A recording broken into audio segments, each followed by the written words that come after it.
En el nombre del Padre, y del Hijo, y del Espíritu Santo. Amén. Ave María Purísima, sin pecado concebida. O altitudo diviciarum sapientiae scientiae Dei, quan incomprensibili assunto judicia eius, et investigabiles vie eius. Celebramos hoy, en la primera dominica después de Pentecostés, la solemne festividad de la Santísima Trinidad, el principal de los misterios de nuestra fe.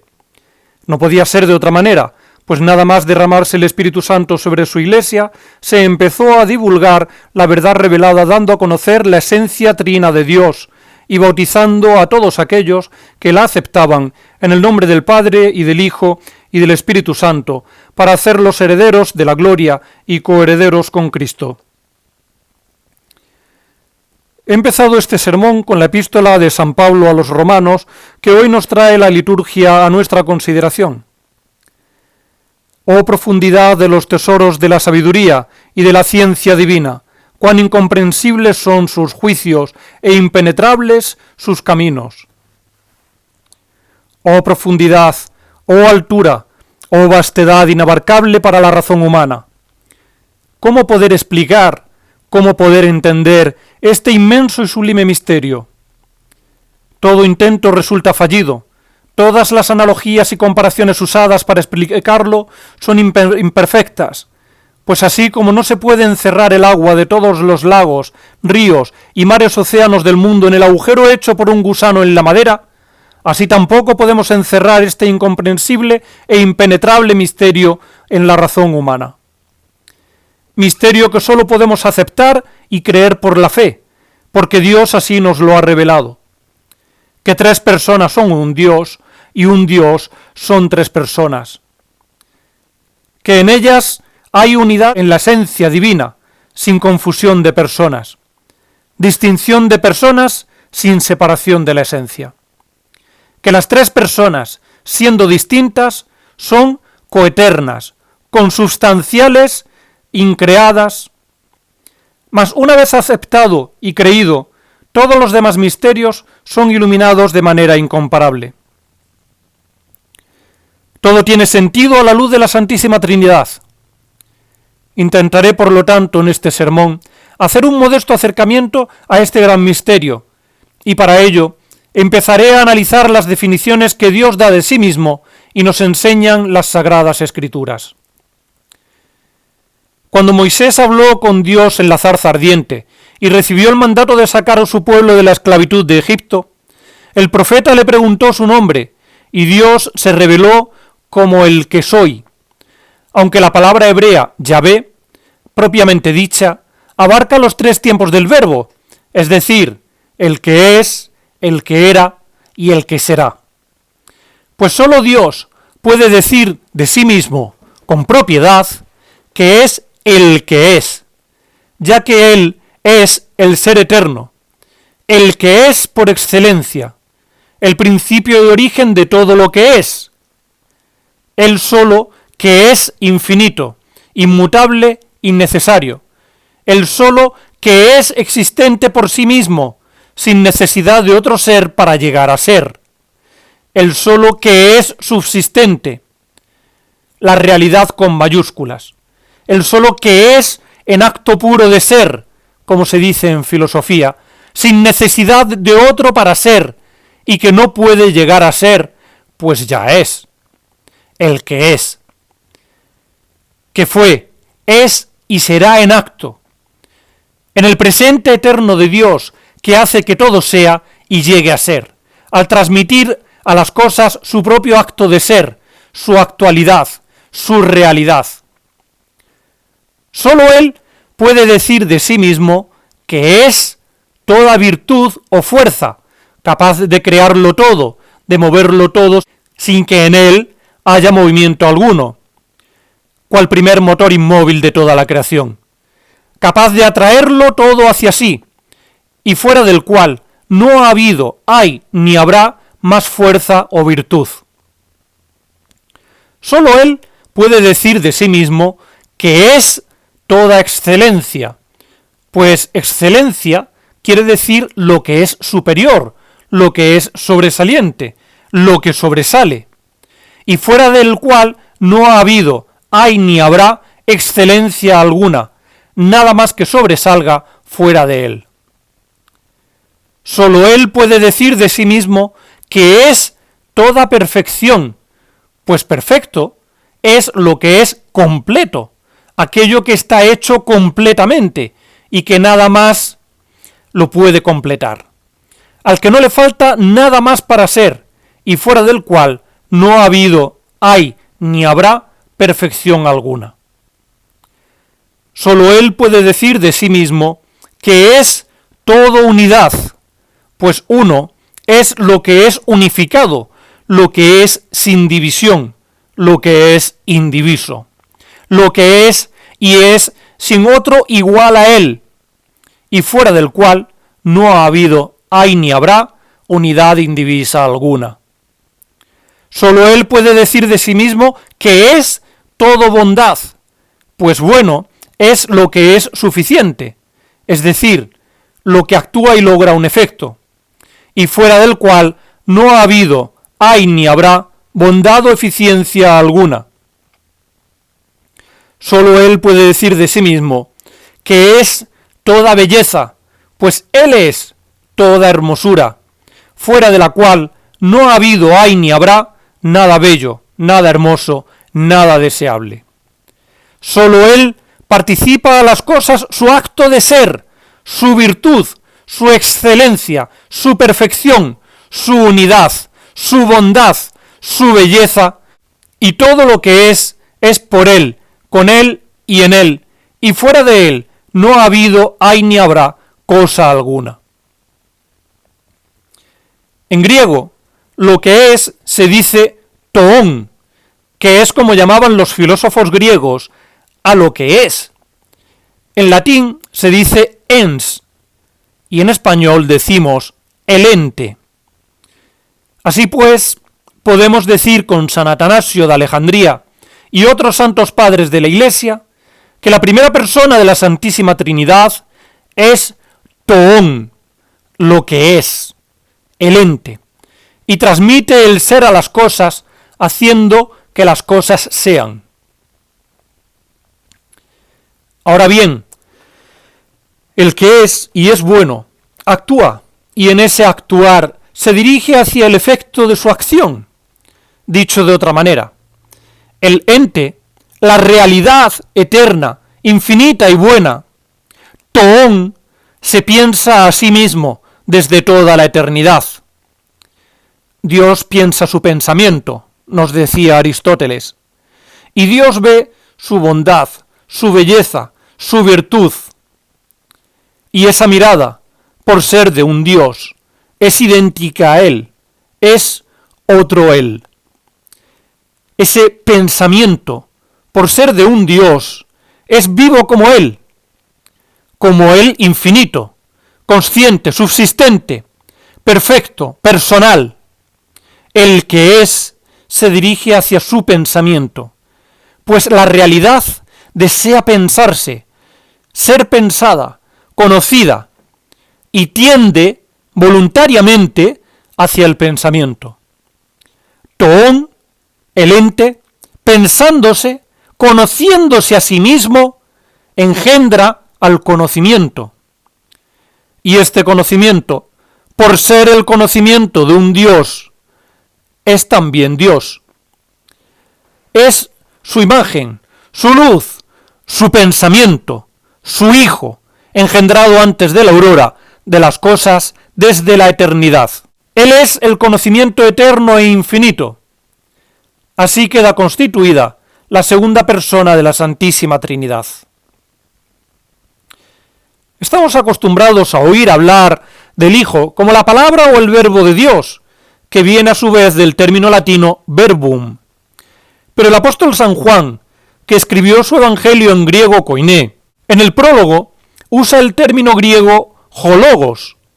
mucho más rico semánticamente hablando que el término verbum o palabra. Y así, donde nosotros leemos todos los días en el evangelio del final de la misa,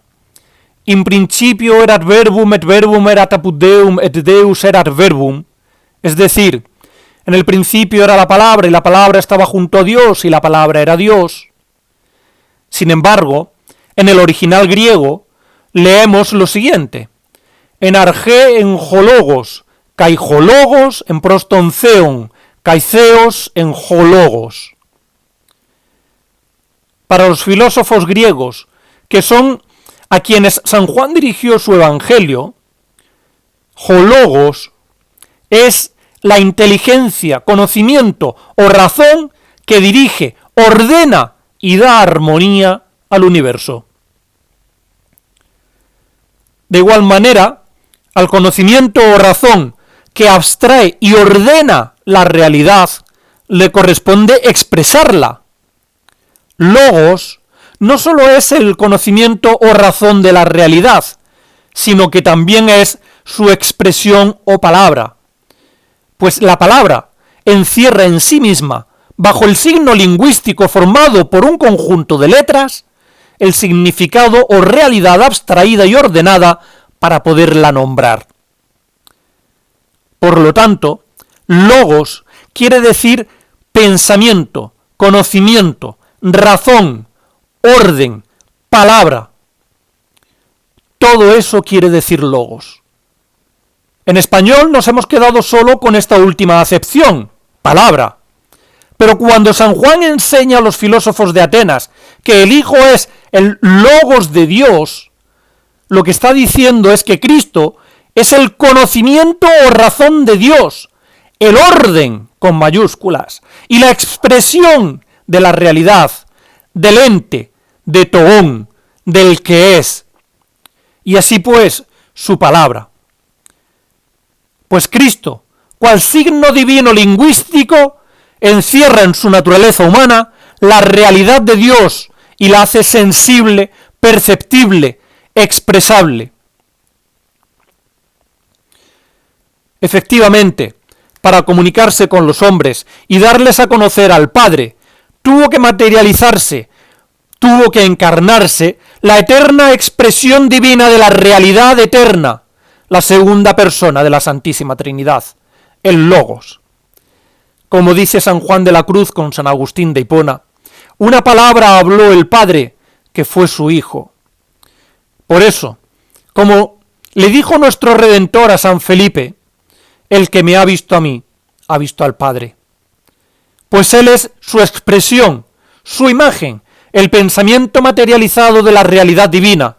y sólo Él puede darlo a conocer, porque sólo el Hijo conoce al Padre, y aquel a quien el Hijo se lo quiera revelar. Ahora bien, así como la realidad tiende hacia el conocimiento, así como Toón tiende hacia Hologos, así el conocimiento tiende hacia la realidad. Pues es propio del conocimiento conocer la realidad y tender o dirigirse hacia ella. Y ese tender hacia, que une dos personas, por ser una tendencia divina, es igualmente una persona divina, el amor, el Espíritu Santo, la tercera persona de la Santísima Trinidad. Pues el amor es un tender voluntario hacia otra persona u otro ser, un dirigirse hacia otro que nos une con ese otro. Por eso, cuando estamos enamorados de otra persona, decimos que nos atrae, o nos sentimos atraídos por esa otra persona, pues hace que tendamos y nos dirijamos hacia ella. Y es que la generación del pensamiento no completa la vida divina como no completa tampoco nuestra vida. Cuando hemos pensado, cuando hemos visto una realidad amable, la amamos con un movimiento que es distinto de la realidad y del pensamiento, aunque proceda de los dos, pues la realidad mueve mi pensamiento hacia ella, lo atrae, y el pensamiento se mueve hacia la realidad. Este movimiento se llama amor, caritas en latín, agape en griego, y en el seno de la vida divina es la aspiración viviente que mutuamente se envían el Padre y el Hijo, que procede de ambos, mirada viva, consistente, subsistente, perfecta, coeterna, coigual, consustancial, que se cruza entre el uno y el otro, elevada hasta la personalidad por la fuerza del infinito. Un Dios que obra, un pensamiento que es igual a la realidad de quien procede, y con el pensamiento, un amor que es igual a ambos. Y en medio de esta actividad soberana, que agota todas las manifestaciones sustanciales de la vida, una maravillosa eternidad, una maravillosa belleza, una maravillosa unidad. Y es que el amor une, pues como afirma el místico y teólogo del siglo V, Pseudo Dionisio Areopagita, el amor es una fuerza de unión y de fusión. Sin embargo, y he aquí el misterio donde se ve la insuficiencia de toda analogía para explicar la profundidad, altitud y vastedad inabarcables de la Santísima Trinidad. Aunque podemos decir que el Hijo es el entendimiento del Padre, y que el Espíritu Santo es el amor que procede del Padre al Hijo y del Hijo al Padre, sin embargo, no por ello podemos decir que el Hijo, por ser el entendimiento en que el Padre se conoce a sí mismo, no conozca al Espíritu Santo, o que como conocimiento no pueda amar al Espíritu Santo, o que el Espíritu Santo, por ser el amor, no conozca al Padre ni al Hijo, ni que el Padre, por ser la realidad que engendra el entendimiento y de la que procede el amor, no ame ni conozca al mismo Espíritu Santo. Y es que, como nos enseña Santo Tomás de Aquino, voluntad, entender y querer, voluntad, entendimiento y amor, son el ser de Dios,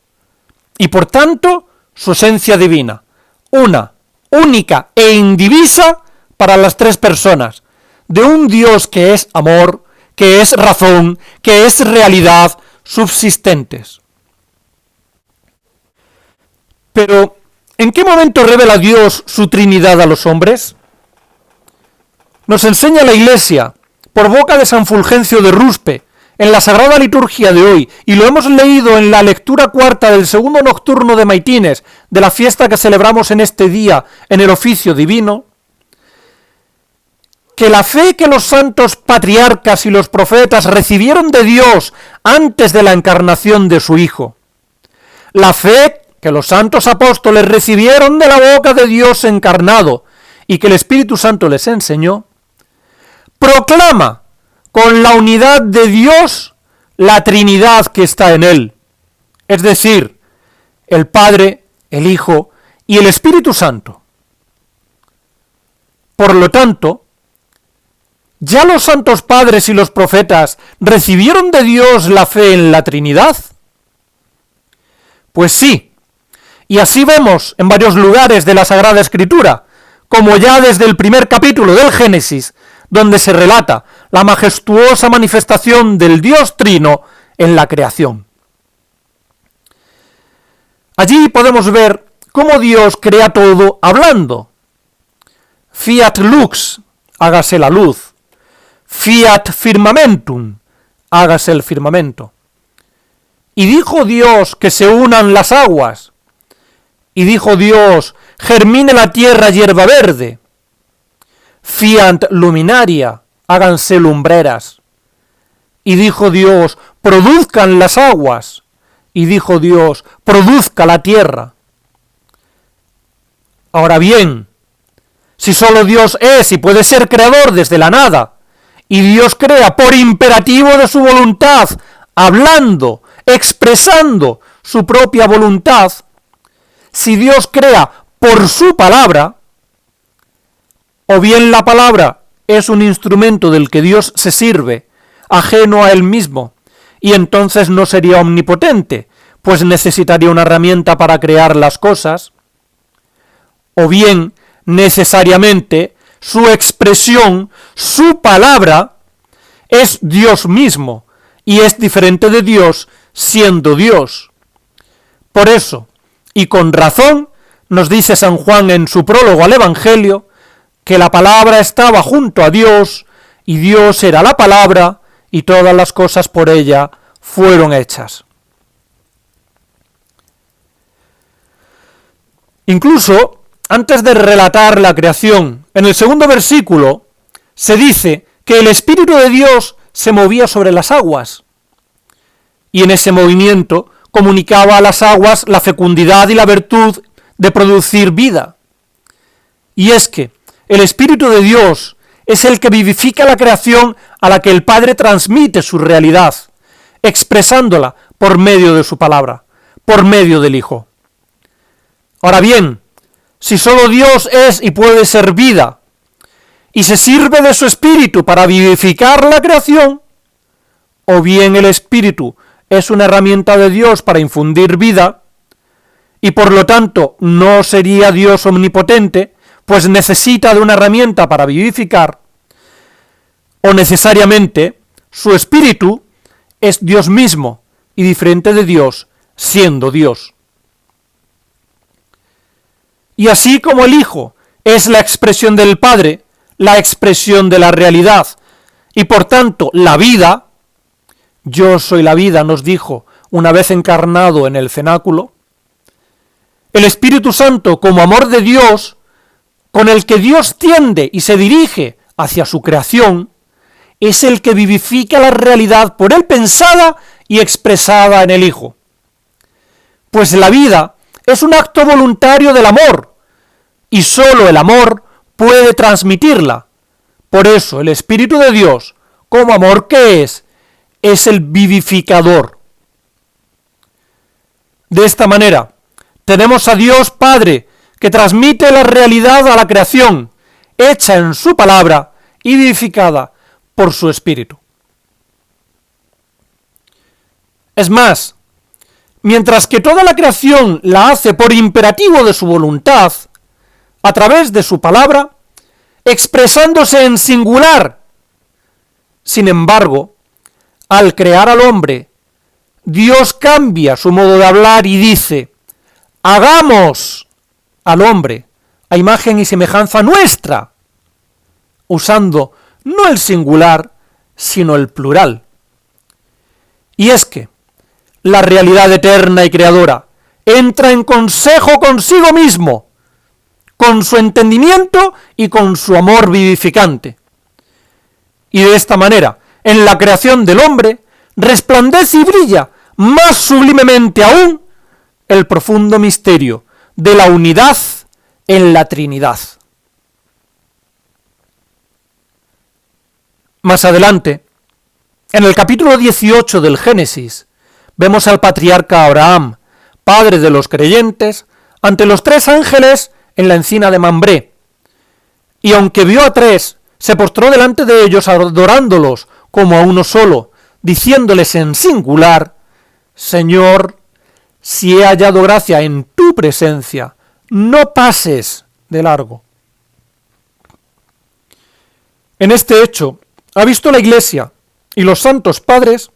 una clara manifestación de la Santísima Trinidad, pues como nos dice San Agustín, los 3 ángeles representaban la unidad de la majestad de Dios en las 3 divinas personas. Y el profeta Isaías pudo ver a Dios en su trono, rodeado de serafines, dotados de 3 pares de alas cada uno, alabando al Dios 3 veces santo, cuya alabanza repetimos a diario en la Santa Misa, antes de la consagración, diciendo con ellos, Santo, Santo, Santo. El mismo Isaías, en el poema del siervo de Yahvé, en su capítulo 53, profetiza la pasión del Mesías afirmando que él fue traspasado por nuestras iniquidades y molido por nuestros pecados, y en sus llagas hemos sido curados. Ahora bien, si solo Dios puede perdonar los pecados, y el siervo de Yahvé, con sus llagas sufridas por nuestros pecados, cura las llagas producidas en nosotros por los pecados, quiere decir que este siervo es Dios mismo. Pero como Dios no puede sufrir, en cuanto que Dios, es necesario que se haga hombre, para ser molido, traspasado y sufrir. El Mesías profetizado es el mismo Dios hecho hombre, el mismo Dios encarnado. Y esto lo sabían muy bien los fariseos y los doctores de la ley, aunque fueron poco a poco apartándose de la revelación y deformando el sentido de la misma, llegando a esperar más a un Mesías político que al verdadero Mesías prometido, sufriente, al Hijo de Dios. Ellos mismos vieron delatada su perfidia en la curación del paralítico, cuando Cristo le dijo, primeramente, tus pecados te son perdonados. Y aquellos hombres, en su interior, pensaron que estaba blasfemando, pues efectivamente, solo Dios puede perdonar los pecados. Y digo bien que vieron delatada su perfidia, porque la divinidad de Cristo quedó manifestada doblemente, pues sin que ellos dijeran nada, sino solo pensándolo, el Mesías conoció y reveló sus pensamientos, y obró un milagro corporal a la vista de todos, diciendo, ¿qué pensáis en vuestros corazones? ¿Que es más fácil decir, tus pecados te son perdonados, o decir, levántate y anda? Pues para que sepáis que el Hijo del Hombre tiene en la tierra poder para perdonar los pecados, dijo al paralítico, a ti te digo, levántate, toma tu camilla y vete a tu casa. Perdonó los pecados como Dios, y como Dios sanó la naturaleza dañada por el pecado con el imperativo de su voluntad, por medio de su palabra, tal y como Dios había creado la naturaleza. Cuando Cristo manda a sus apóstoles bautizar a las criaturas en el nombre del Padre y del Hijo y del Espíritu Santo, es porque el Padre, el Hijo y el Espíritu Santo son Dios. A diferencia del bautismo de Juan, que era un bautismo de arrepentimiento, el bautismo de Cristo es un bautismo de salvación para la vida eterna, pues Él afirma que quien crea y se bautice se salvará. Pero si solo Dios puede salvar y dar la vida eterna, y el bautismo debe hacerse en el nombre del Padre y del Hijo y del Espíritu Santo, necesariamente el Padre, el Hijo y el Espíritu Santo deben ser Dios, pues solo en nombre de quien puede salvar se puede administrar un bautismo de salvación de manera efectiva. Bien, llegados a este punto del bautismo, me detendré, tras haber hablado de la Santísima Trinidad, para hablar de la criatura hecha a imagen y semejanza de ella, el hombre. Como ya hemos visto, en el capítulo 1 del Génesis, al crear al hombre, Dios entró en consejo consigo mismo, diciéndose, hagamos al hombre a imagen y semejanza nuestra. Pero si Dios no tiene materia, y el hombre está compuesto de alma espiritual y materia corporal, no puede ser que lo hiciera semejante en la materia que no tenía, sino en su esencia, hecho a semejanza nuestra, es decir, a imagen de la Santísima Trinidad. Y así como Dios es realidad que se conoce y ama, es decir, una realidad, un entendimiento y una voluntad tendente o amor, eternos e infinitos, hizo al hombre como realidad capaz de entender la realidad creadora y subsistente y dirigirse hacia ella para unirse a ella en el amor. Hace al hombre, por lo tanto, con unas facultades que le dan poder para conocer la realidad y tender hacia ella. Y estas facultades las llamamos potencias, porque dan poder para cumplir su fin, que no es otro que percibir, conocer la realidad y dirigirse a ella. En cuanto al cuerpo, el hombre tiene unas potencias que le facultan para conocer la realidad que le rodea, Tales son las potencias externas o sentidos y las internas como los sentimientos. Estas potencias de la materia no distinguen al hombre de los animales, y así pues podemos ver madres animales que lloran a sus crías muertas, o viceversa. Animales que viven y se reproducen con fidelidad a una pareja, como los pingüinos, las orcas o los cisnes, que crían a sus vástagos equitativamente y se mantienen unidos hasta la muerte, entristeciéndose por la pérdida de la que había sido su pareja. Animales que se ayudan en las dificultades,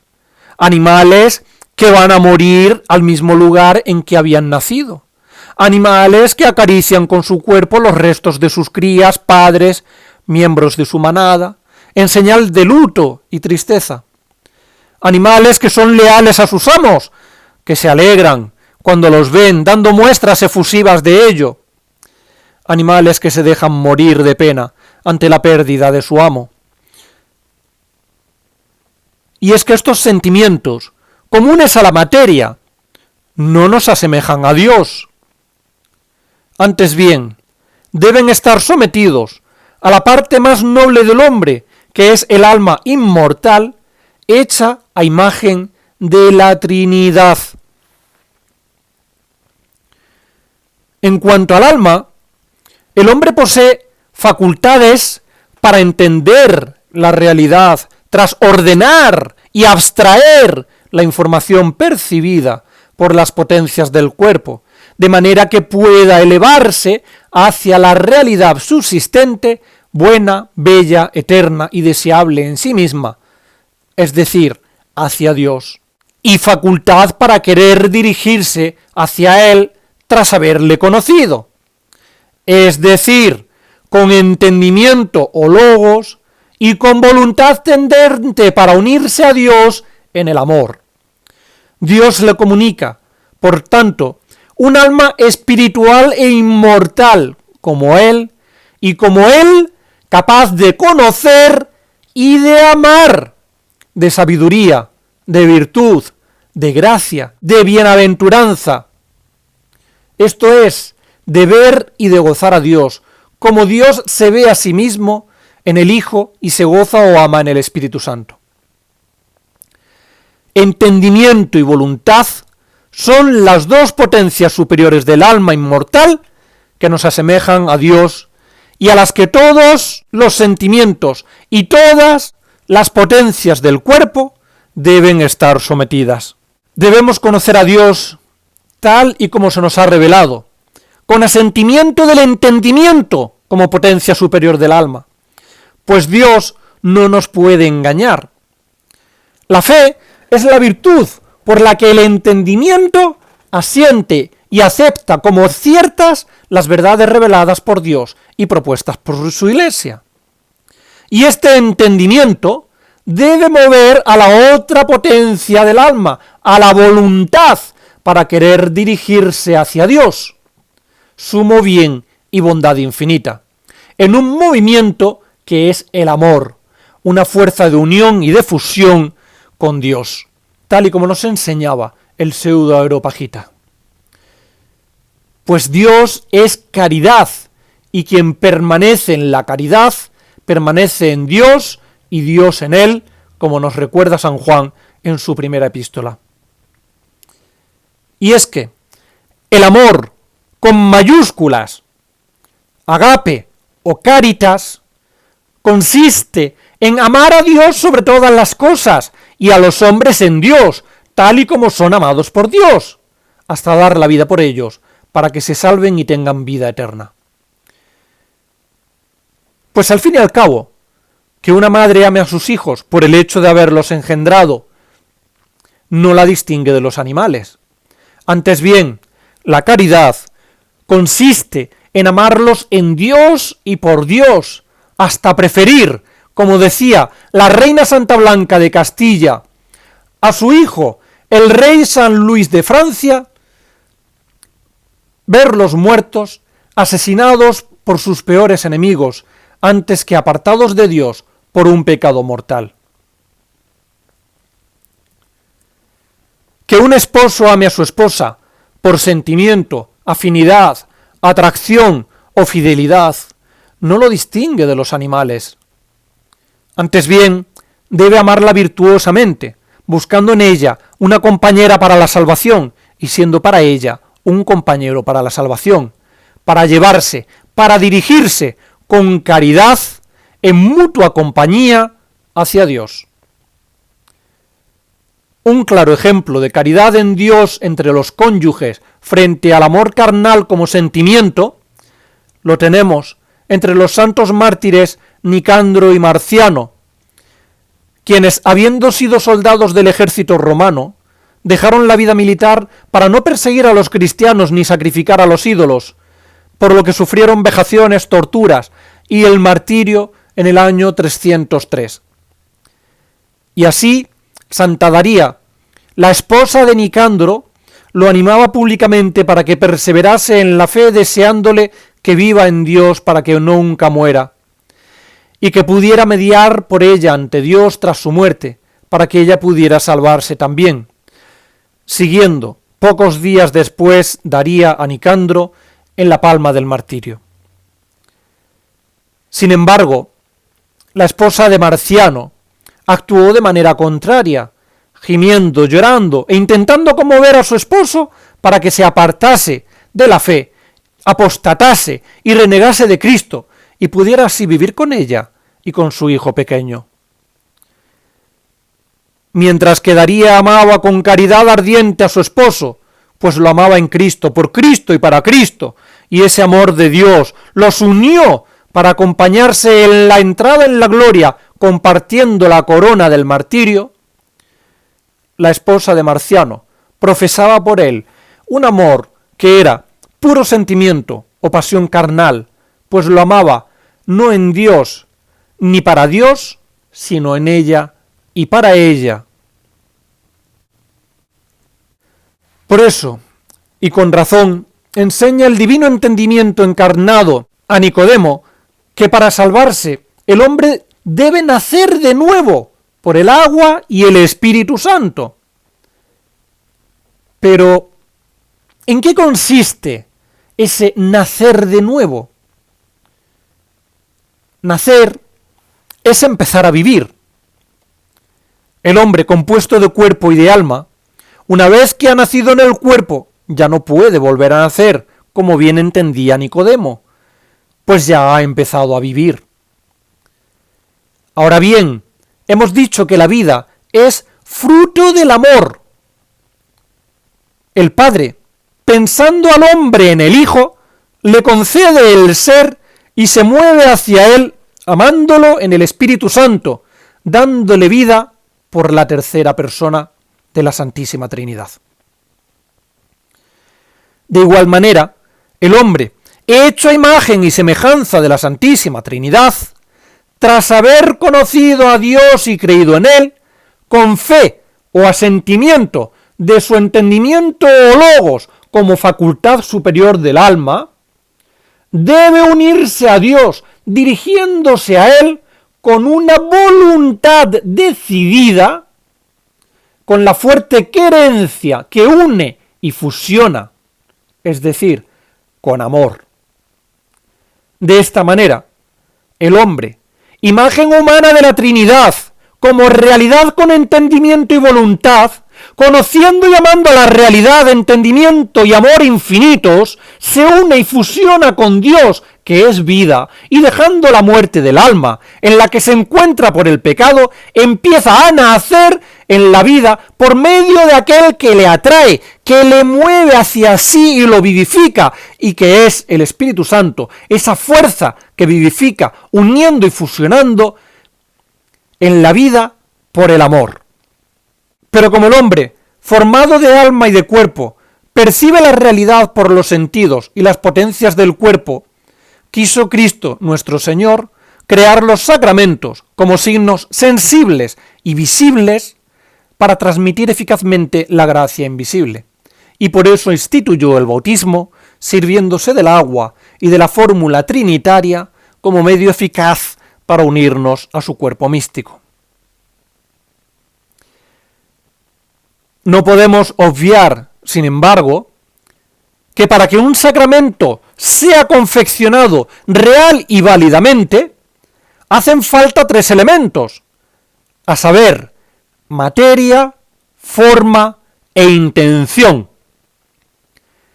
Y que la intención ha de ser doble, salvo en la Sagrada Eucaristía, donde el sacramento se confecciona con la sola intención del sacerdote actuando in persona Christi.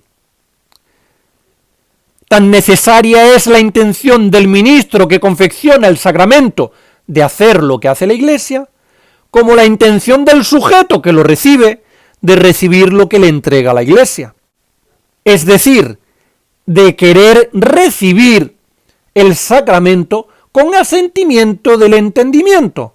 con fe. Es de tal manera necesaria esta fe, deseo o intención, que de no tenerla, el sacramento sería nulo. Simplemente no se confeccionaría. Por ejemplo, una persona adulta que con uso de razón reciba el bautismo, con todos sus signos, ritos y ceremonias externas, si no tuviera fe, si no creyera, si no tuviera el deseo, la querencia voluntaria y tendente de unirse a Dios en su cuerpo místico, después de haberle conocido con el entendimiento y aceptado con la fe por el bautismo, a pesar del derramamiento del agua y de la fórmula trinitaria, el sacramento no se confeccionaría, pues es necesario creer y bautizarse para salvarse. Pero el bautismo sin la creencia, sin la fe requerida, es nulo, al faltar el asentimiento del entendimiento y la creencia voluntaria que une y fusiona, que vivifica por el Espíritu Santo. Por eso, y con razón, nos enseña la Iglesia en el Sacrosanto Concilio Dogmático de Trento, en la sesión sexta de 1547, que el paso al estado de gracia no puede darse sin el lavatorio de la regeneración o su deseo. Y en la sesión séptima, que son necesarios para la salvación, los sacramentos o el deseo de recibirlos. Y quien opine lo contrario, sea anatema. Y es que Dios, que nos ha hecho a su imagen y semejanza, que nos ama hasta dar su vida para que nos podamos salvar y que quiere que nos unamos a Él, no desecha un corazón contrito y humillado, que,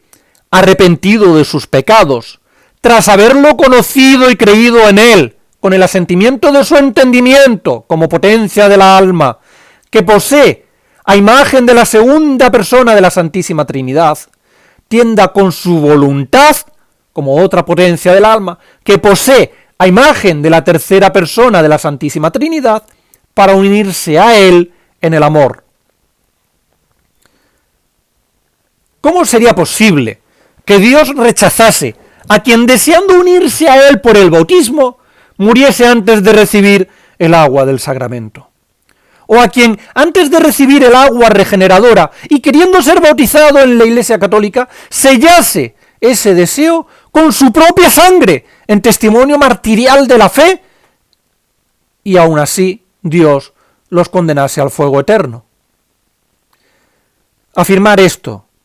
queridos míos, es ir en contra del sentido común, del sensus fidei, de la lógica, de la esencia misma de Dios y del hombre, hecho a su imagen y semejanza, pues es afirmar que las potencias superiores del alma, que nos asemejan a Dios, el entendimiento, con su asentimiento en reconocer a Dios, y la voluntad, con su creencia en unirse a quien le atrae, por ser el sumo bien y bondad infinita, son insuficientes, es decir, es admitir que el Espíritu Santo es insuficiente para vivificar las almas y está sometido exclusivamente al derramamiento del agua. San Marcos, en el capítulo 16 de su Evangelio, pone en boca del Redentor las siguientes palabras: el que crea y se bautice se salvará, pero el que no creyere será condenado. Nótese bien que dice, el que no creyere será condenado. Esto es, el que rechace la fe. Pero sin embargo, no dice, el que no sea bautizado a pesar de haber creído será condenado. Pues el que cree es bautizado en el agua como fruto de la fe, pero antes ha sido ya bautizado en el Espíritu por el asentimiento del entendimiento y el deseo o creencia voluntaria de unirse a Dios. De manera que, si muriese sin recibir el agua, el deseo mismo, como acto de la voluntad tendente hacia su Creador, como acto de caridad, ya le ha unido y fusionado a Dios y ha pasado de la muerte a la vida, del estado de pecado al estado de gracia. Esto lo podemos ver también en el capítulo 10 de los Hechos de los Apóstoles, cuando el centurión gentil Cornelio de Cesarea, así como los gentiles, familiares y amigos suyos, reunidos con él, tras haber oído la predicación de San Pedro y habiendo aceptado a Dios en sus corazones, con el asentimiento de su entendimiento, deseando formar parte de la Iglesia con su decidida voluntad, recibieron visiblemente el Espíritu Santo en forma de lenguas de fuego y con don de lenguas, ante el estupor del mismo príncipe de los apóstoles y de los judíos conversos que le acompañaban, hasta tal punto que hizo exclamar a San Pedro: ¿quién puede negar el agua del bautismo a quienes como nosotros han recibido también al Espíritu Santo? De igual modo, un sucesor de San Pedro, su santidad Inocencio III de feliz memoria, en 1206, ante la duda que le planteó Bertoldo, obispo de Metz,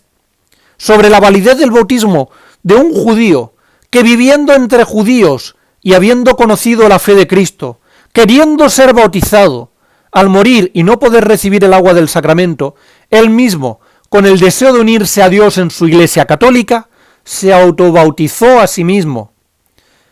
El Papa respondió, sin ningún género de duda, con una bella y elocuente sentencia, que aquel judío,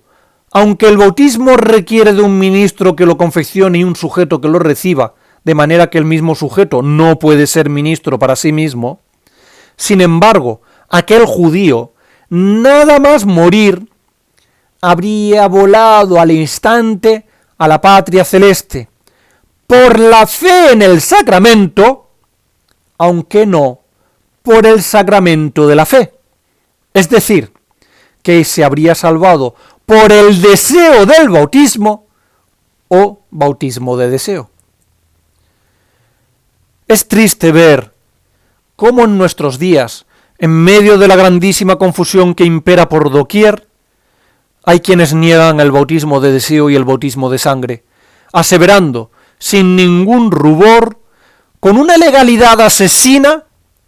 que se condenan quienes, queriendo ser bautizados, mueren sin el agua del bautismo, a pesar de haber sido vivificados por el Espíritu Santo. Esta herejía, que niega el bautismo de deseo y de sangre, tal y como lo ha enseñado siempre la Santa Madre Iglesia, fue formulada en los años 40 del siglo pasado por un jesuita norteamericano llamado Leonard Finney, en Boston, el cual fue excomulgado en 1953 por su pertinacia, aunque luego, curiosamente, se reconcilió con la Iglesia Conciliar de Pablo VI en 1972,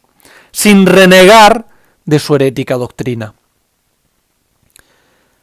A esta falsa doctrina se la conoce como fineyismo o herejía de Boston, herejía que desgraciadamente ha arraigado entre muchos que se dicen tradicionalistas y aun defensores de la sede vacante desde la muerte de su santidad Pío XII en 1958. Vanamente alegan quienes defienden esta u otras herejías que el bautismo de deseo no ha sido definido como doctrina de fe y no pertenece al magisterio solemne, dogmático, sino simplemente al magisterio ordinario. Como si el magisterio ordinario pudiera contener herejías o errores doctrinales. Esta distinción absurda entre el magisterio ordinario y el solemne, como si el Papa solo gozase de infalibilidad en el solemne, pero no en el ordinario, es una falacia popularizada en exceso tanto entre los conciliares más progresistas como entre los conservadores o tradicionalistas, así como entre muchos que reconocen la sede vacante. Una falacia absurda y herética que va contra la doctrina de la Iglesia, el magisterio y el sentido común. Pues Cristo, nuestro Redentor, le prometió a San Pedro que su fe no caería, sin más enrevesadas distinciones barruecas. No le dijo que no caería en el magisterio solemne, pero sí podría caer en el magisterio ordinario, como algunos pretenden.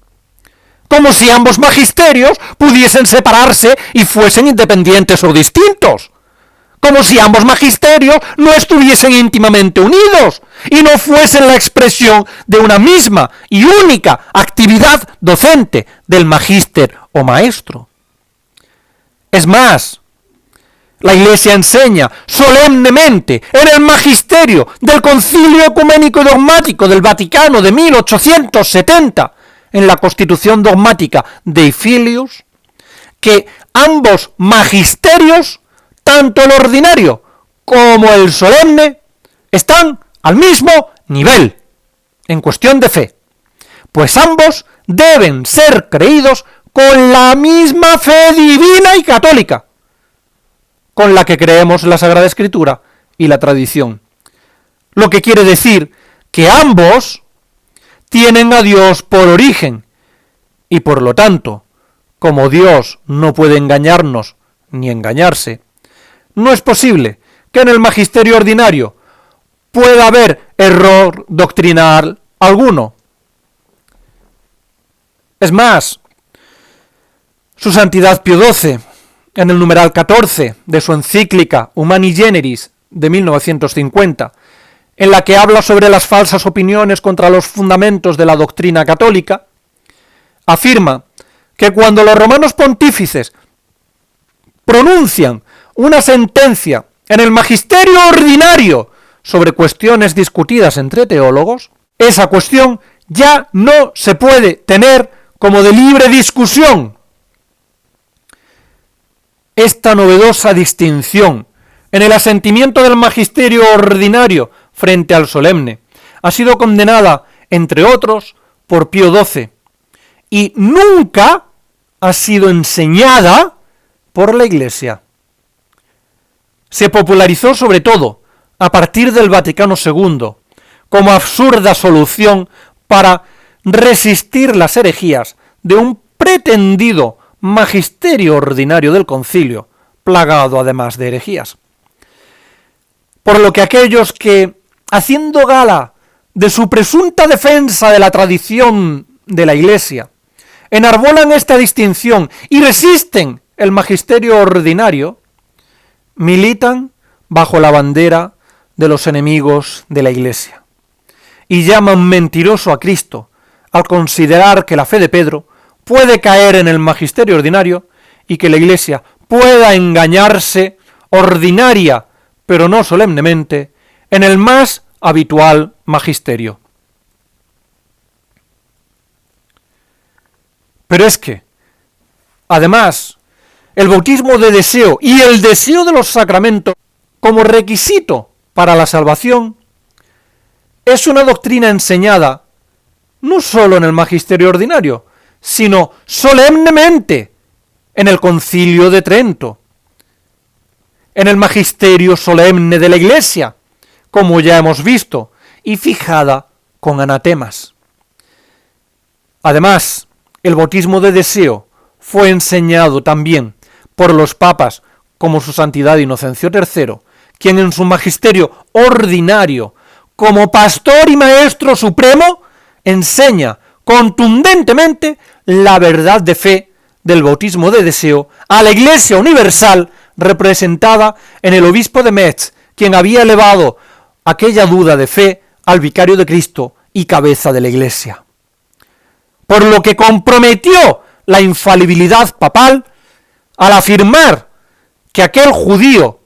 que deseando el bautismo se autobautizó, se había salvado por la fe en el sacramento, aunque no por el sacramento de la fe, es decir, por el deseo del bautismo, aunque no por el agua del bautismo, pues no existe ni se puede dar el autobautismo.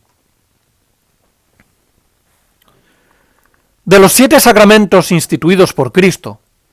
2 son los que nos unen con Dios,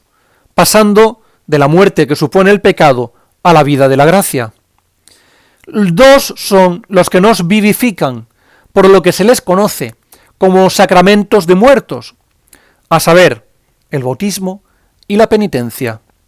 mientras que los demás sacramentos deben recibirse en gracia, es decir, en vida del alma, y por ello son llamados sacramentos de vivos. Me detendré ahora brevemente, tras haber analizado el bautismo como sacramento para unirnos a Dios, haciéndonos sus hijos, en el sacramento de la penitencia, por el que el pecador es vivificado y unido de nuevo a Dios tras haberse apartado de él, muriendo su alma por el pecado mortal. Como ya hemos explicado, para la confección de los sacramentos son necesarias materia, forma e intención. Pero, ¿cuál es la materia del sacramento de la penitencia? Muchos podrían pensar que la materia son los pecados que confiesa el penitente. Pero esto es imposible, pues algo intrínsecamente malo, como es el pecado, no puede ser materia de un signo intrínsecamente bueno y santo, como es un sacramento. La materia con la que se confecciona el sacramento de la penitencia son los actos buenos del penitente, con los que busca volverse a unir a Dios, a saber, el arrepentimiento, la confesión de los pecados, propósito de no volver a pecar y cumplimiento de la penitencia. Por eso, si no se dieran uno de estos actos buenos del penitente, el sacramento no se confeccionaría, por defecto en la materia necesaria para confeccionarlo. Ahora bien, en cuanto al arrepentimiento, debemos distinguir 2 tipos de arrepentimiento, según la causa del mismo. El arrepentimiento causado por amor a Dios, por haber ofendido a Dios, que es bondad infinita y origen de toda justicia, llamado contrición perfecta o contrición propiamente dicha, y el arrepentimiento causado por la fealdad del pecado y el temor a las penas del infierno, llamado contrición imperfecta o atrición. Aunque lo deseable es que uno se arrepienta por amor a Dios, pues el amor une y nos vuelve hacia Dios, la Iglesia nos enseña que el arrepentimiento mínimo necesario para poder confeccionar el sacramento de la penitencia como materia es la atrición, siquiera el arrepentimiento motivado por la fealdad del pecado y las penas del infierno. Igualmente, nos enseña la Iglesia que quien muere en pecado mortal sin confesarse se condena. Pero, ¿qué pasa si alguien en pecado mortal, en el momento de la muerte, deseando confesarse, no tuviera a mano un sacerdote católico para recibir de él la absolución sacramental, pero se arrepintiese de haber ofendido a Dios por amor a Dios? ¿Podría Dios rechazar y condenar un corazón contrito y humillado que se vuelve a Él y le pide perdón por haber ofendido a un amor tan amable? Obviamente no. Por eso nos enseña la Iglesia que para la salvación son necesarios los sacramentos o el deseo de ellos. Pues ese deseo es un movimiento del amor, que a su vez es un movimiento de la voluntad, que como ya hemos explicado, nos asemeja a Dios Y aquel que desea unirse a quien le atrae desde toda la eternidad, habiendo dado su vida por él en la cruz, no puede ser repelido por quien lo lleva hacia sí al haber sido elevado sobre la tierra en el patíbulo del madero, pues incurriría en contradicción, y en Dios no puede haber contradicción alguna. San Alfonso María de Ligorio, en su tratado Las Glorias de María, nos trae a colación el caso de una gran pecadora que, a causa de sus múltiples y deshonestos pecados, vivía sola a las afueras del pueblo y repudiada por todos. A aquella desgraciada le llegó la muerte en la soledad en la que había vivido. Todos pensaban que se habría condenado. Sin embargo, aquella alma se presentó a una religiosa para que rogase por ella. La religiosa, al conocer que aquella gran pecadora se había salvado y estaba en el purgatorio, le preguntó cómo podía ser esto posible, dada la vida de escándalo y pecado que había llevado. Y aquella desgraciada le confesó que en sus últimos momentos, viéndose desamparada y sola, no pudiendo acudir a un sacerdote y arrepentida de todos sus males, clamó a María Santísima como único auxilio, pidiéndole que se apiadara de ella, y tal fue la bondad de la siempre Virgen, que la Santísima Madre de Dios, con sus súplicas, le consiguió y concedió un profundo dolor de sus pecados y un acto de contrición perfecta, que le valió para salvarse de las penas del infierno, a pesar de no haber podido confesar sus pecados mortales, y ello por haber amado a Dios y deseado la confesión por amor. Sin embargo, quien en el momento de la muerte no llegue a arrepentirse por amor de Dios, sino por temor a las penas del infierno, y no tenga un sacerdote cerca, ese arrepentimiento imperfecto o atrición, necesario para la validez del sacramento de la penitencia, no le será suficiente para la salvación, pues su arrepentimiento no es por amor de Dios, sino por temor a las penas del infierno, de manera que si no existieran esas penas, no se habría arrepentido. Y el deseo de confesión no es un verdadero deseo como movimiento de la caridad, deseando aquello que el sacramento transmite, la unión con Dios, sino un movimiento del miedo y el temor por esas penas. Es decir, no le mueve el amor, sino el temor. Es cierto que el temor de Dios es uno de los 7 dones del Espíritu Santo, pero el temor es efectivo como ayuda para no pecar cuando se está unido a Dios. Pues el temor de Dios es como ese freno de mano de un vehículo al que agarrarnos para parar en seco cuando el vehículo se precipita por donde no debe. Mientras que el amor, la caridad, el agape, es el motor que nos lleva a Dios y nos une y fusiona con Él. El temor es freno, el amor es motor.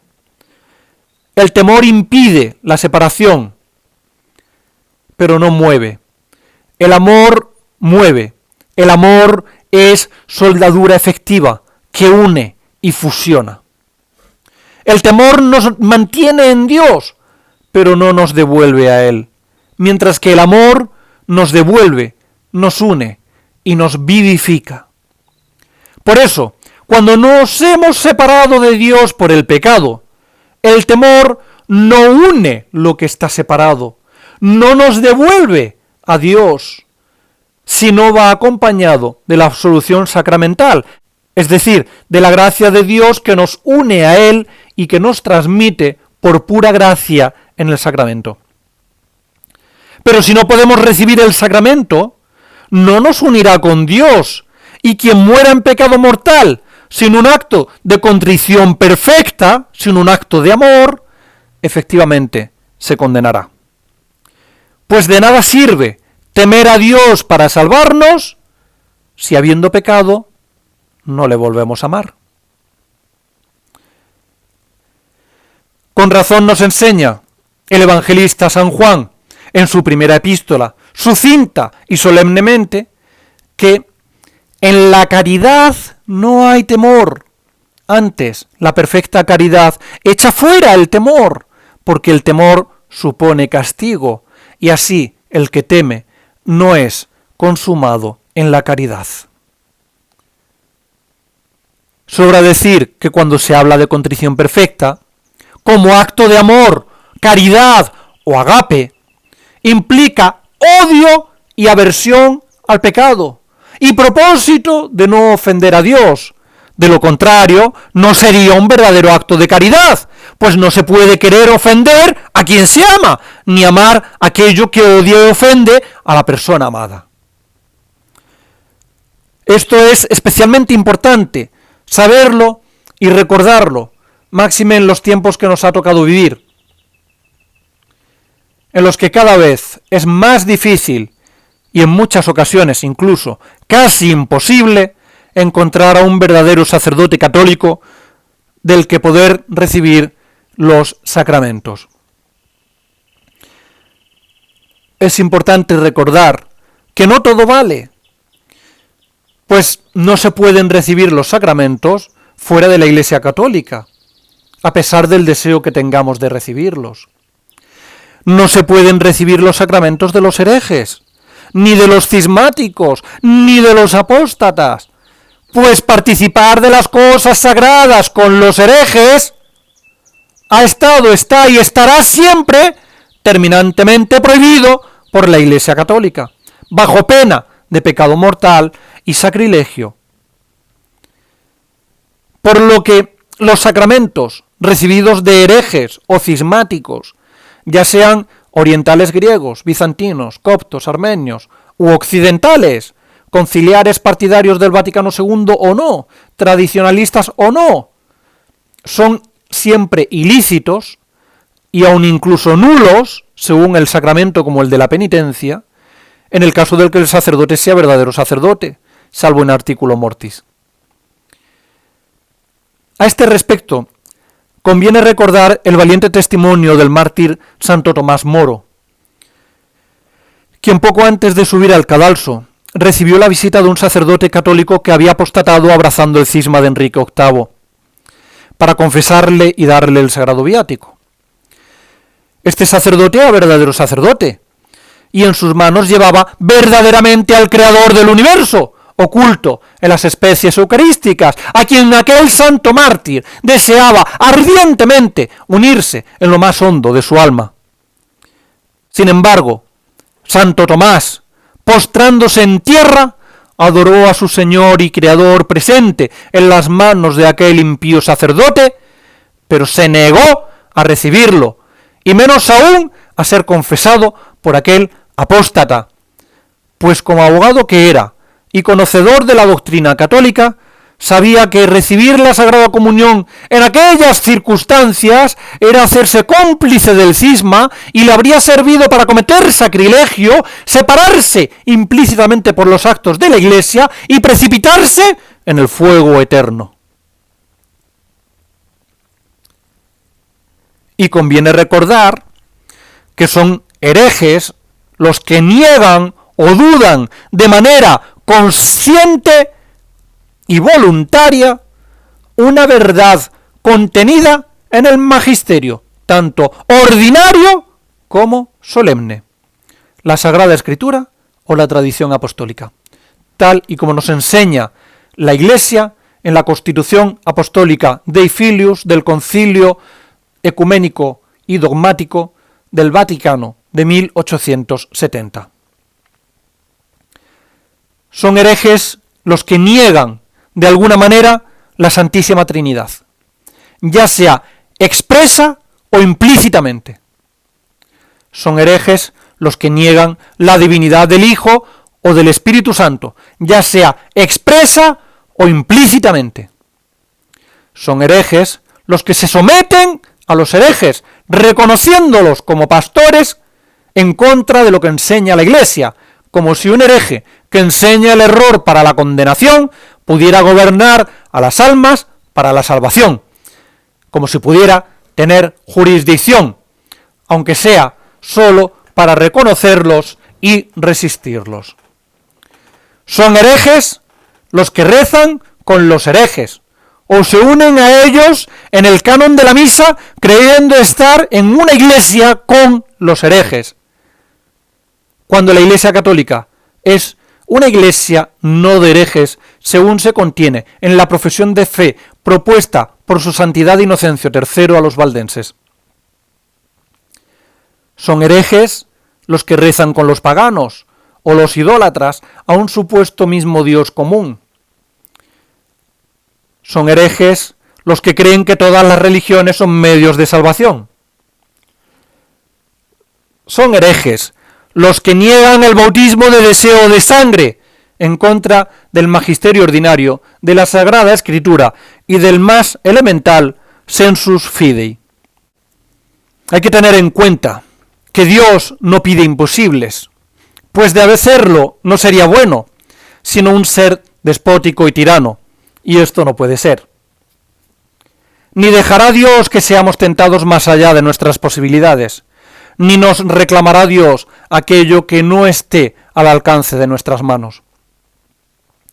Por ello,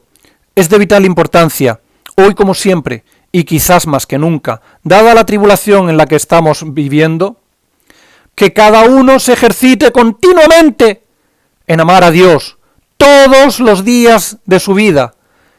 y desee todos los días de su vida recibir los sacramentos, haciendo diligentemente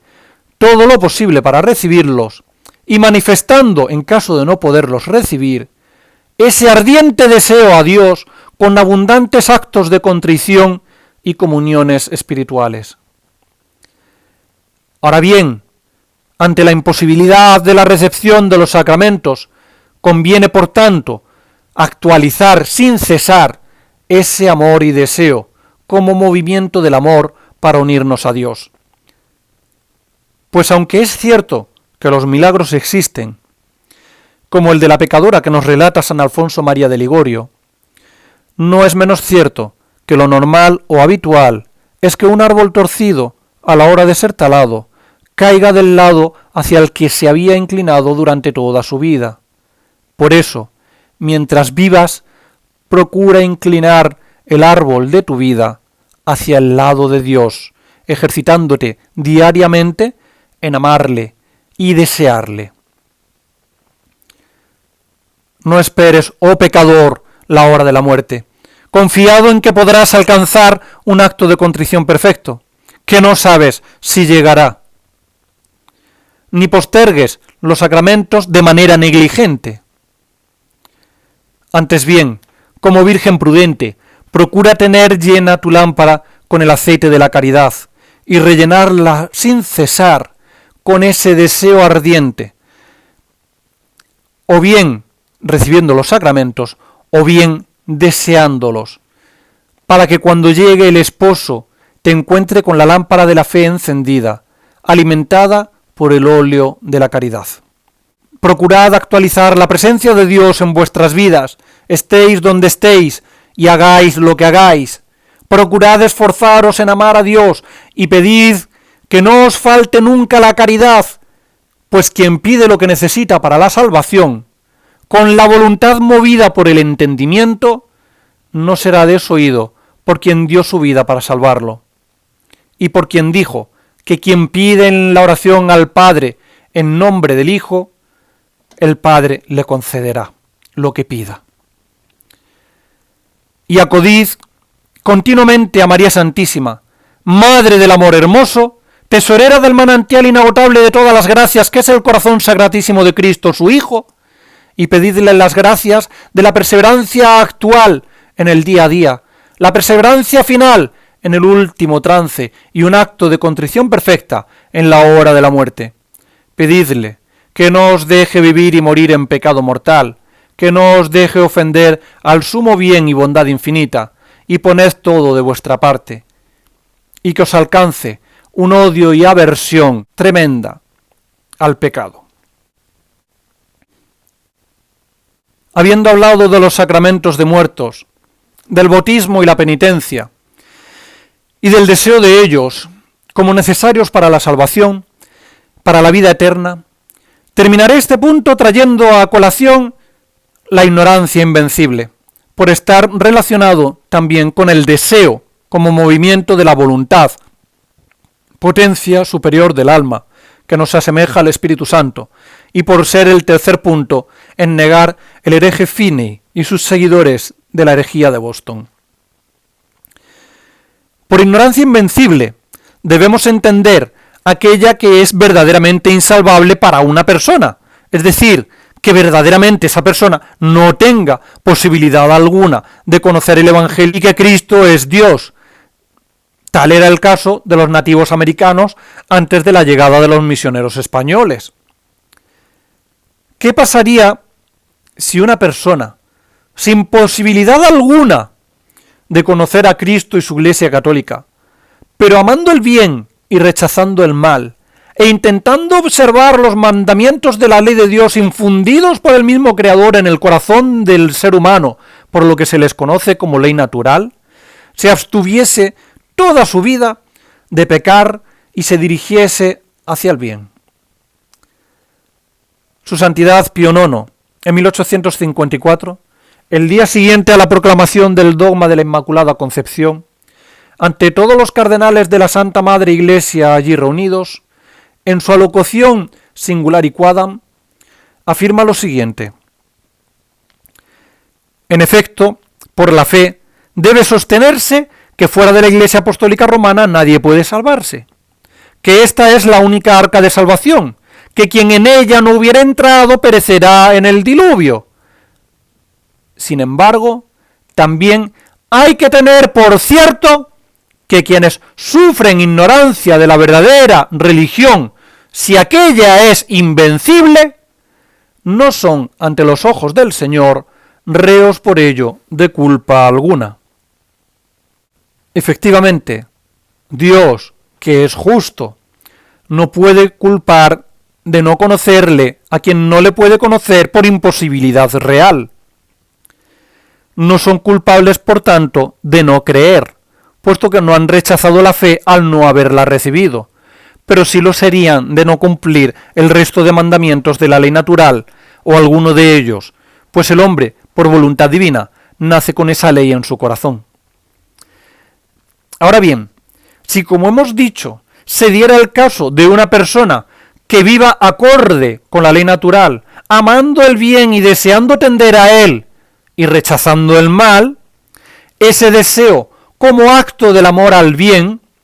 y de la voluntad tendente hacia el bien,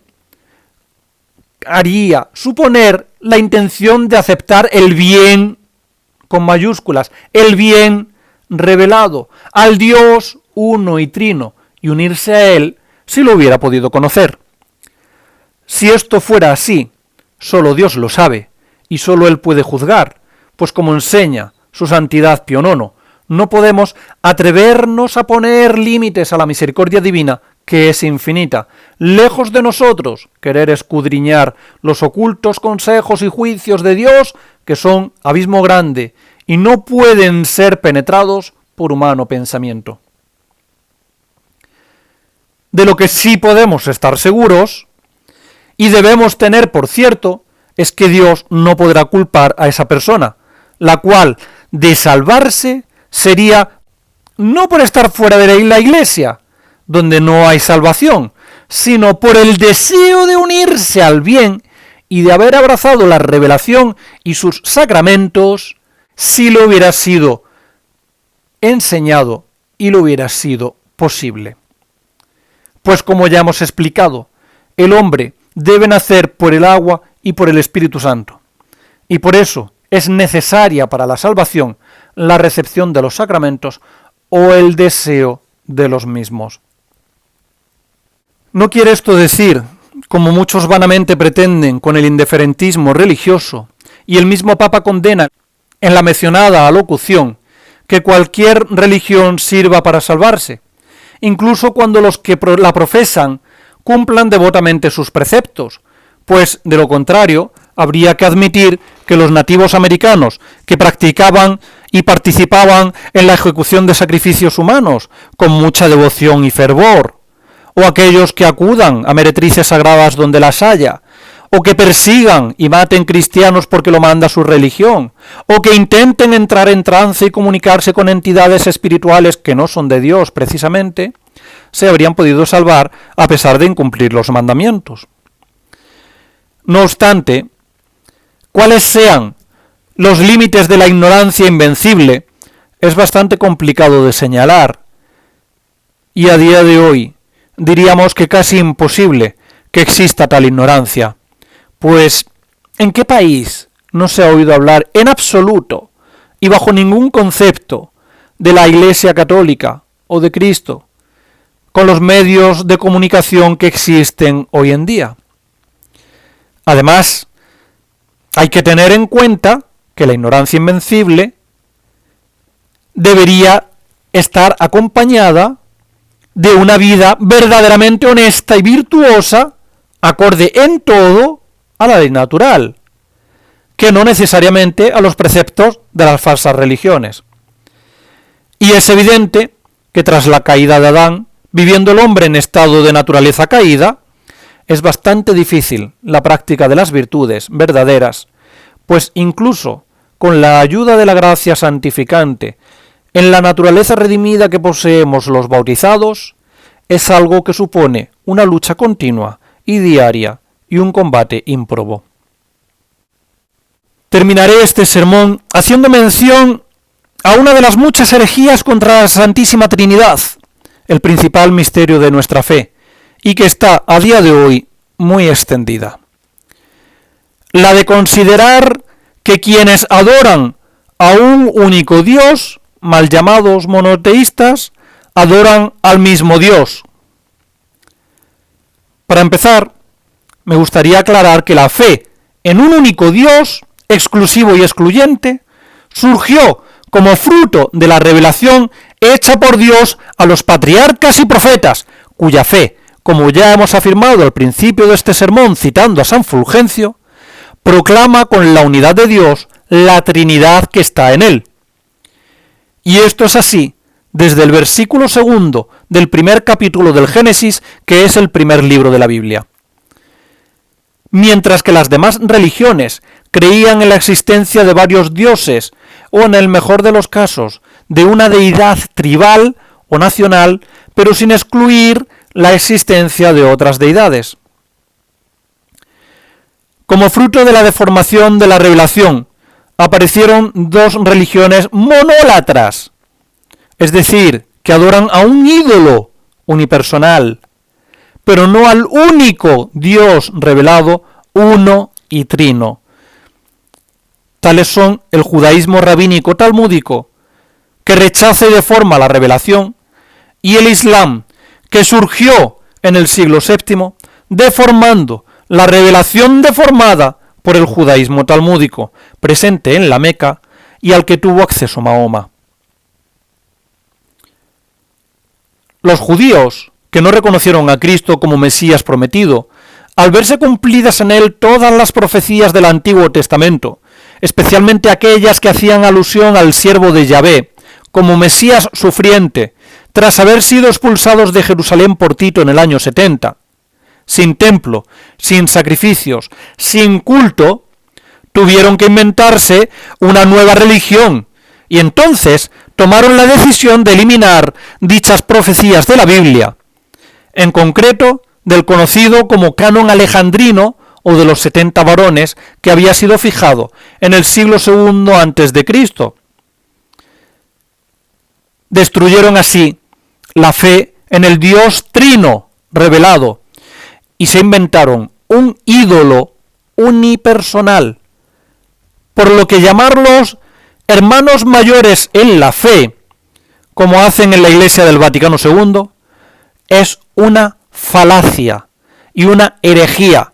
Afirmar que adoran al mismo Dios que los católicos, pues ellos niegan la Santísima Trinidad y la divinidad tanto del Hijo como del Espíritu Santo, de manera expresa, negando y deformando conscientemente las Sagradas Escrituras. En cuanto al Islam, como ya hemos dicho, parte de la invención talmúdica de un ídolo unipersonal y de algunas influencias recibidas por monjes herejes nestorianos que pululaban por la península arábiga, exiliados del católico imperio bizantino. Estos herejes negaban la doble naturaleza de Cristo, humana y divina, en una misma persona, por lo que Mahoma se quedó con una figura de un Jesús que era solo hombre y profeta, pero no Dios. Además, en el Corán, en las aleyas 29 a 31 de la sura novena, piden a su Dios que maldiga a los cristianos por creer en la divinidad de Cristo, y se incita a los musulmanes a que los combatan hasta que humillados paguen tributo. Es más, ellos creen en un ídolo unipersonal, inalcanzable para el hombre, que no se comunica con el hombre, y al que el hombre no podrá llegar a conocer nunca. Una deidad autista, solitaria, más allá de su creación, que recompensará a sus seguidores con un paraíso lleno de placeres sensuales y carnales, pero sin poder llegar a verle nunca. Nada tiene que ver esta deidad unipersonal, por mucho que ellos la llamen único y subsistente, con el Dios Trino revelado, que se hace hombre para hablar al hombre,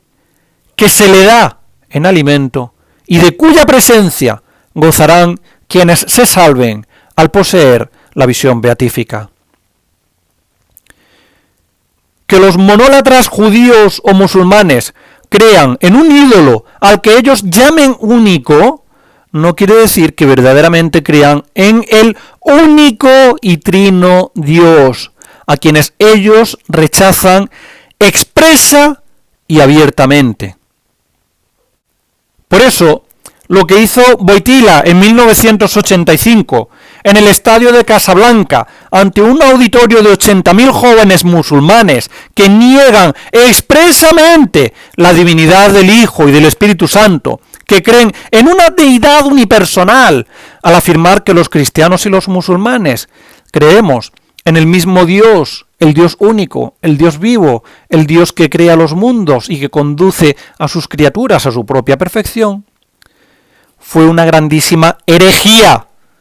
por cuanto estaba negando implícitamente a la Santísima Trinidad, centrándose en la falsa distinción e idea protestante de un Dios del Antiguo Testamento que nos sería común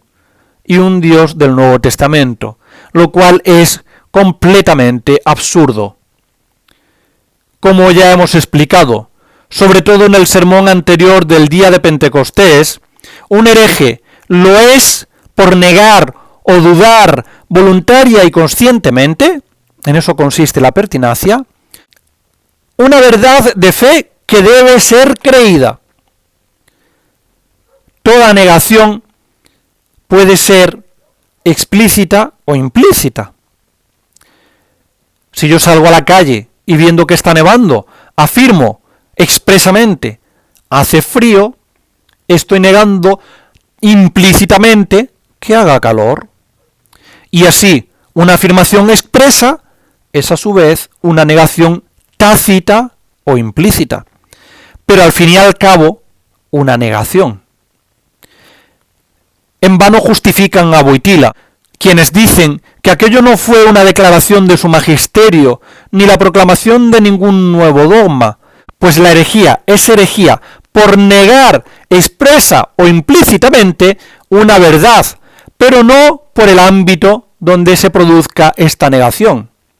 Esto es una falacia inventada por quienes defienden a los herejes y promovida, sobre todo, por el Vaticano II. Pero jamás la Iglesia Católica afirmó algo así.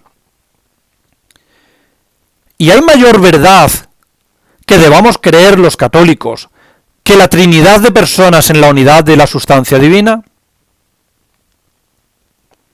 Lo cual negó implícitamente Wojtyla ante todos aquellos musulmanes al decir que cristianos y musulmanes adoran al mismo Dios? Pero Wojtyla no fue original en su herejía, la cual podemos encontrarla ya en los documentos del Vaticano II confirmados por el supuesto Pablo VI. En el numeral 16 de la Constitución Dogmática Lumen Gentium y en el numeral 3 de la Declaración sobre las religiones no cristianas Nostra Aetate, en ambos documentos afirman que los musulmanes adoran al único Dios, unicum Deum en latín. Y en el primero además afirman que lo hacen con nosotros, nobiscum en latín. Algunos se afanan en hacer ver que esto es correcto, basándose en dos presuntas posibles traducciones al español de esos textos. Pues en latín los nombres no van acompañados por artículos, como sí ocurre en español, de manera que unicum Deum pretenden hacer creer que se podría traducir de dos maneras. Con el artículo indeterminado quedando la traducción como adoran a un único Dios, lo cual quieren creer que es correcto, como si pudiera haber distintos dioses únicos, o con el artículo determinado el, quedando la traducción como adoran a el único Dios, lo cual sí quieren considerar incorrecto, por cuanto se está determinando e identificando el objeto Dios único con el mismo objeto de adoración. Esta argumentación es una argumentación bizantina y bizarra, porque aunque bien es cierto que en latín nos acompañan los sustantivos con artículos para determinar o indeterminar al nombre, no es menos cierto que las declinaciones, los casos de las palabras y el contexto determinan perfectamente al sustantivo. Así pues, tenemos a unicum Deum en los dos documentos, en caso acusativo, que es el caso que rige a los objetos directos en una frase, sobre los que recaen la acción del verbo. Por lo tanto, sabemos que unicum Deum es el objeto directo que recibe la acción del verbo adorar. Ahora bien, esa acción es realizada de manera conjunta por los musulmanes, que son el sujeto de la frase, junto con los cristianos, que son su complemento circunstancial de compañía.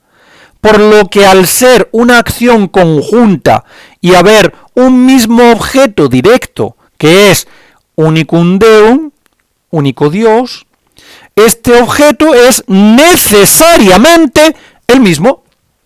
Por lo tanto, la traducción correcta, efectivamente, es la que ellos rechazan, por ser una grosera herejía, es decir, adoran al único Dios, como si se pudiera adorar al Dios único, no adorando al Dios trino y negando la divinidad de Cristo. En su afán de justificar lo injustificable, y engañados por el lenguaje bífido de la serpiente antigua, tan característico del Vaticano II, apelan a una carta del Papa San Gregorio VII, cuya cita usan en los documentos conciliares, la famosa carta al rey musulmán de Mauritania, al-Nasir, en el siglo XI. En esta carta, por la que el Papa intentaba conseguir la libertad de algunos esclavos cristianos, el vicario de Cristo apela a la bondad del musulmán, exhortándole, porque al fin y al cabo, tanto cristianos como musulmanes, creemos y confesamos a un Dios, aunque de diverso modo. En latín, los términos usados son unum Deum licet diverso modo credimus. Esto, sin embargo, es perfectamente correcto y cierto. Nótese que el Papa en ningún momento habla de un único Dios, unicum Deum, sino de un Dios, unum Deum, que no es el mismo objeto de la creencia, por lo que se hace hincapié en que es de diverso modo. Pues los cristianos creemos en un Dios de manera trinitaria, en un Dios trino, y los musulmanes creen en un Dios de manera unipersonal. Ambos creemos en un Dios, un Deum, pero diverso modo, de diferente manera. Y no puede ser que lo único se dé de modo diverso o diferente. El único y trino Dios no puede ser también único y unipersonal. Así que con esa referencia a San Gregorio VII, lo único que hace la Iglesia surgida del Vaticano II es dejar patente su perfidia, su maldad, su satánica doctrina, su endiablada pertinacia al deformar conscientemente la doctrina de la Iglesia Católica, haciendo creer que se basan en el magisterio bimilenario de la misma para engañar con ello al mayor número de almas posibles. Así que sí, el Vaticano II y sus próceres niegan consciente e implícitamente a la Santísima Trinidad